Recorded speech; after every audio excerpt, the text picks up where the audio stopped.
What's up, team? About to go to sleep. It's 11:19. Tomorrow is gonna be a gritty day.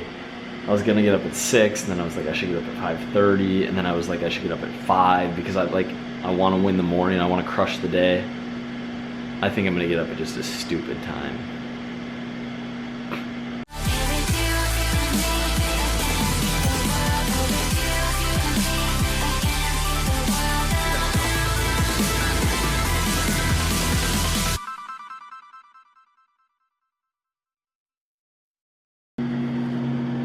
I'm dead, you guys.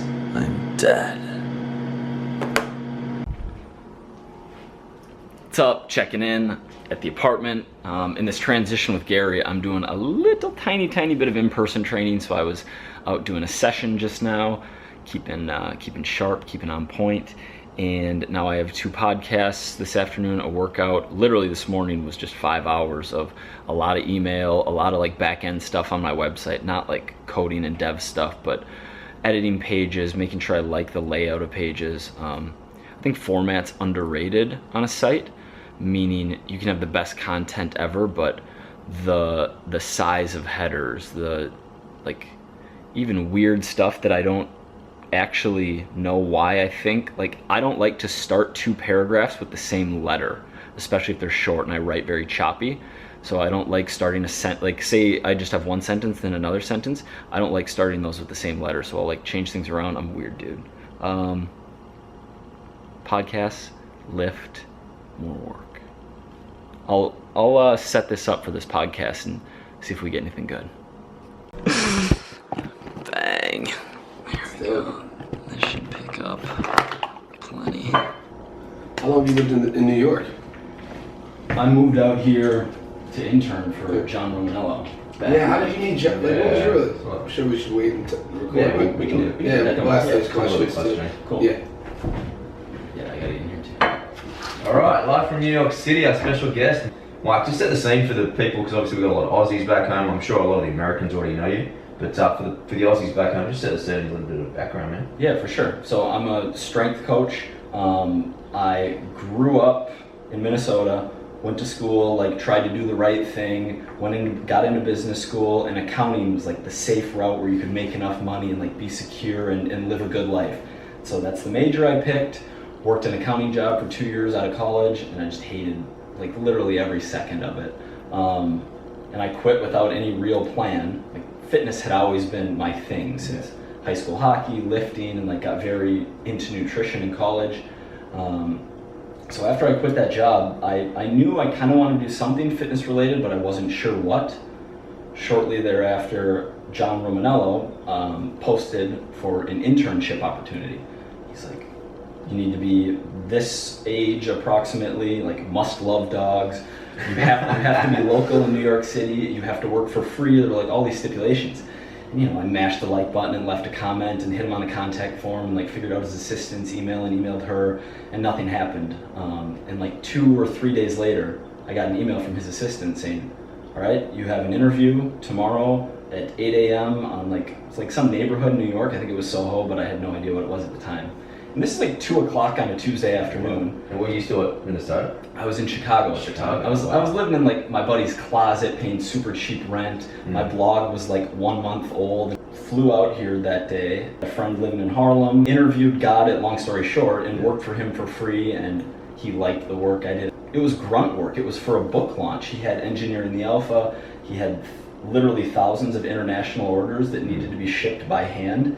I don't know if you guys have ever shipped international at the U.S. Post Office, which is just a zoo, but like you have one by one. One by one. You got to fill out a form. There are a lot of Aussie issues too. Wow. But you got to fill out a form, which takes like 10 minutes for the custom form. So my first 2 weeks of the internship, it was the entire time the post office was open in Brooklyn, filling out custom forms and mailing out Engineering the Alpha. Wow, so you really were at the bottom end and just learning your trade the hard way. Yeah, but like pumped at the same time too.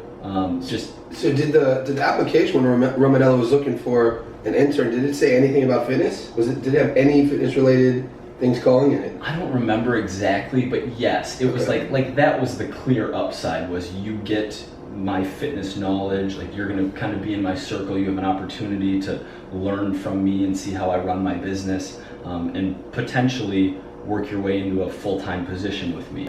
Now, Mike, just tell us a little bit about the inspirations of getting into fitness. Like, was that just always just when I know you said you just playing hockey, was it?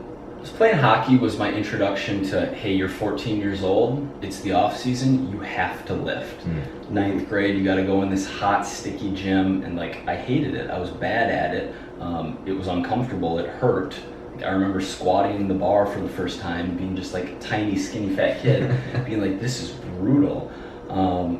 But I had to do it. Like, if I wanted to play on the team and I loved hockey, that's what I had to do. So I was kind of forced into it in a sense. At the same time, I want to say between my sophomore and junior year of high school, I got very borderline obsessed with nutrition, which probably, like, if I'm going to psychoanalyze myself, comes from body image, comes from like insecurity, wanting abs, wanting to, like, you know, be jacked, be like people in magazines.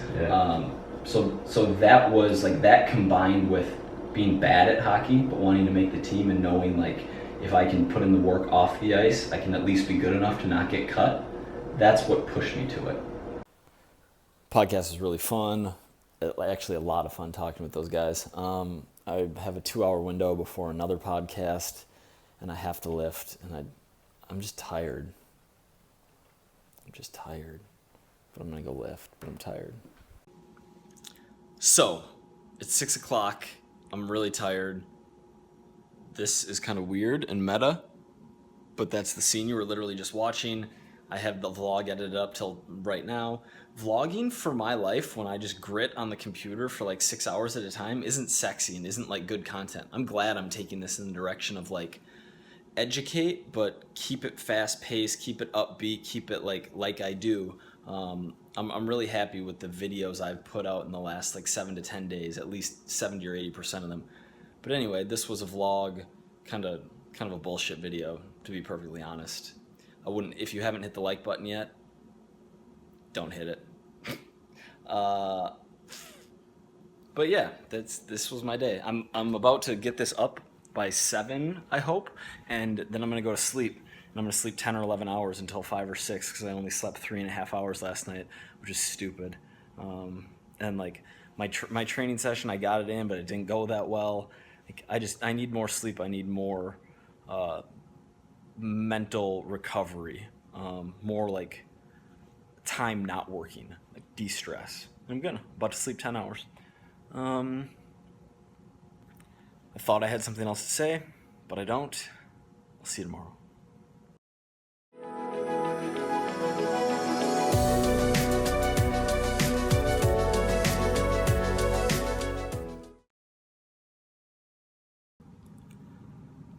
I got it. There's a point to this. In the past, I would never have posted this vlog. I would have trashed it and I would have done something else because it wasn't good enough, because my thumb just went over the lens 2 seconds ago, because like perfection.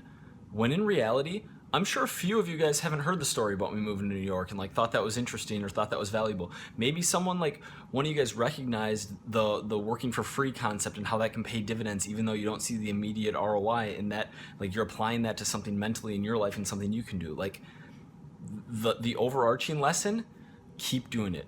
Daily uploads, keep putting out content no matter what.